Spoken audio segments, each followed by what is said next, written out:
പൈശാചികവും അതിക്രൂരവുമായ ഒരു കൊലപാതക വാർത്തയാണ് തിരുവനന്തപുരം കാട്ടാക്കട അമ്പൂരിയിൽ നിന്നും പുറത്തു വരുന്നത്. സ്വന്തം ഭർത്താവ് ഭാര്യയെ നടു റോഡിലിട്ട് ഇവിടെ ഇട്ട് കുത്തി കൊലപ്പെടുത്തിയിരിക്കുകയാണ്. അമ്പൂരി മായം സ്വദേശി രാജിയാണ് ഇത്തരത്തിൽ കൊല്ലപ്പെട്ടിരിക്കുന്നത്. ഭർത്താവ് മനോജ് പോലീസ് കസ്റ്റഡിയിലാണ്. അതിക്രൂരവും പൈശാചികവും എന്ന് തന്നെ വിശേഷിപ്പിക്കാവുന്ന ഒരു കൊലപാതകമാണ് ഈ നടു റോഡിൽ ഉണ്ടായിരിക്കുന്നത്. ഇവരുടെ പ്രണയ വിവാഹമായിരുന്നു. 1.5 വർഷത്തോളം ഇവർ പിരിഞ്ഞു താമസിക്കുകയായിരുന്നു. കഴിഞ്ഞ ദിവസം രാജി അസുഖം വന്ന് ഹോസ്പിറ്റലിൽ പോയിട്ട് ഈ വഴി മടങ്ങി വരവെയാണ്. ഇതാണ് മനോജിൻ്റെ വീട്. ഇവിടെ വെച്ചിട്ട് മനോജ് അവർ തമ്മിൽ സംസാരിക്കുകയും പെട്ടെന്ന് പ്രകോപിതനാകുകയും രാജിയെ കുത്തി കൊലപ്പെടുത്തുകയുമായിരുന്നു എന്നാണ് നമുക്ക് അറിയുവാൻ സാധിക്കുന്ന വിവരം.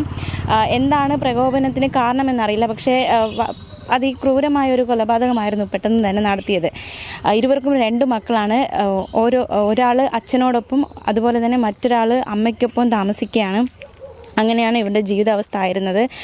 എന്താണ് ഇങ്ങനെ ഒരു ക്രൂര കൊലപാതകത്തിലേക്ക് നയിക്കപ്പെട്ടതിൻ്റെ കാരണം എന്നത് തീർച്ചയായിട്ടും പോലീസ് അന്വേഷണം നടക്കുകയാണ്. പ്രതി പോലീസ് കസ്റ്റഡിയിലായിരിക്കുകയാണ്. തീർച്ചയായിട്ടും പോലീസ് അന്വേഷിച്ച് കണ്ടെത്തും അതിൻ്റെ കൂടുതൽ വിശദാംശങ്ങൾ.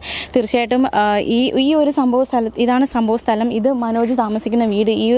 ഇവിടെ നിന്നും കുറച്ച് മുന്നോട്ട് മാറിയാണ് രാജിയുടെ വീടായിരിക്കുന്നത്. തീർച്ചയായിട്ടും ഇത്ര ഒരു അകലം മാത്രമേ ഉള്ളൂ ഇവരുടെ വീടുകൾ തമ്മിൽ. ഒരു പ്രണയ വിവാഹം 1.5 വർഷമായി പിരിഞ്ഞ് താമസിക്കുന്നവർ പെട്ടെന്നൊരു കൊലപാതകം, അതിൻ്റെയൊക്കെ നടുക്കത്തിലാണ് ഇപ്പോൾ നാട്ടുകാരായിരിക്കുന്നത്. എന്താണ് സംഭവിച്ചത് എന്നറിയാതെ വളരെ നടുക്കത്ത് ഉറ്റവരും ബന്ധുക്കളും അതുപോലെ നാട്ടുകാരും ഒക്കെ അതീവ നടുക്കത്തിലാണ് ഈ ഒരു മരണവാർത്തയിൽ.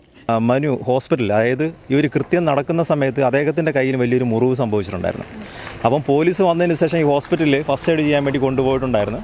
അപ്പം ഇങ്ങനെ ഒരു മുറിവ് സംഭവിക്കുമ്പോൾ സ്വാഭാവികമായിട്ട് ഹോസ്പിറ്റലുകാർ പിന്നെ ഇതെങ്ങനെയാണ് സംഭവിച്ചതെന്നുള്ള കാര്യം അവർ റിപ്പോർട്ട് ചെയ്തതിന് ശേഷമേ അവർ ട്രീറ്റ്മെൻറ്റ് സ്റ്റാർട്ട് ചെയ്തുള്ളൂ. അപ്പോൾ ആ സമയത്തും മനു മൊഴി കൊടുത്തിട്ടുണ്ടായിരുന്നു എന്നാണ് പറഞ്ഞത്. അദ്ദേഹത്തെ പ്രകോപിപ്പിക്കുന്ന രീതിയിൽ അകന്ന് താമസിക്കുന്ന തൻ്റെ ഭാര്യയെ മറ്റൊരർത്ഥം വെച്ചിട്ട് അദ്ദേഹത്തെ ഒരു വളരെ മോശമായുള്ള രീതിയിൽ സംസാരിച്ചത് ആയിരുന്നു അദ്ദേഹത്തിന് ഈ ഒരു കൃത്യത്തിലേക്ക് സ്പോട്ടിൽ. എന്താണ് ഈ ഒരു കൊലപാതകത്തിൻ്റെ പിന്നിലെന്ന് നമുക്കൊരു മൈക്രോ സെക്കൻഡിൻ്റെ ഇടയിൽ, അല്ലെങ്കിൽ എല്ലാവർക്കും ഒരു ചോദ്യം ഉണ്ടാവുമല്ലോ, ഒരു മൈക്രോ സെക്കൻഡിൻ്റെ ഇടയിൽ നടന്നൊരു സംഭവമാണ്. അപ്പോൾ അദ്ദേഹത്തിന് പെട്ടെന്ന് ഈ ഒരു കൃത്യത്തിലേക്ക് അദ്ദേഹത്തെ നയിച്ചു എന്നാണ് നമുക്ക് ഈ ഒരു സാഹചര്യത്തിൽ പിന്നെ മനുവിൻ്റെ മൊഴിയിൽ നിന്നും നാട്ടുകാരുടെ ഭാഗത്തു നിന്നും നമുക്ക് മനസ്സിലാക്കാൻ വേണ്ടി കഴിഞ്ഞിട്ടുള്ളത്. ഞാൻ ഈ സംഭവം നടന്നിട്ട് ഏകദേശം ഒരു 2 മണിക്കൂർ കഴിഞ്ഞിട്ടാണ് ഈ പ്രദേശത്തേക്ക് വരുന്നത്. അപ്പോൾ എനിക്ക് കാണാൻ കഴിഞ്ഞിട്ടുണ്ടെങ്കിൽ ഇവിടെ മൊത്തം ഒരു ടാർപോളിനിട്ട് മൂടി ഇട്ടിരിക്കുന്നതാണ്. പുള്ളിക്കാരൻ അവിടെ നിന്ന് കത്തി കൊണ്ട് ഈ മൂക്കിൻ്റെ മൂക്കിങ്ങനെ മുറിഞ്ഞ് തൂങ്ങിയിട്ടുണ്ടായിരുന്നു. പിന്നെ നെഞ്ചത്തും ദേഹത്തൊക്കെ ആയിട്ട് മാറിയുള്ള കുത്തായിരുന്നു. ചെറിയൊരു ശ്വാസം മാത്രമേ ഉണ്ടായിരുന്നുള്ളൂ എന്നാണ് പറയുന്നത്. എങ്കിലും ഇവിടെ വെച്ച് തന്നെ എല്ലാം കഴിഞ്ഞിട്ടുണ്ട് എന്നാണ് കൂടെ ഉണ്ടായിരുന്ന ആൾക്കാർ പറയുന്നത്. അപ്പം മറ്റൊരു കാര്യം ചെയ്ത് ജീവൻ രക്ഷിക്കാൻ വേണ്ടി കഴിഞ്ഞിട്ടില്ല. ചുരുക്കത്തിൽ പറഞ്ഞു കഴിഞ്ഞാൽ രാഗി എന്ന അതൊരു മാതാവാണ്. അവരുടെ മാതാവും പിന്നെ പിതാവും ഇപ്പോൾ ജീവിച്ചിരിപ്പുണ്ട്.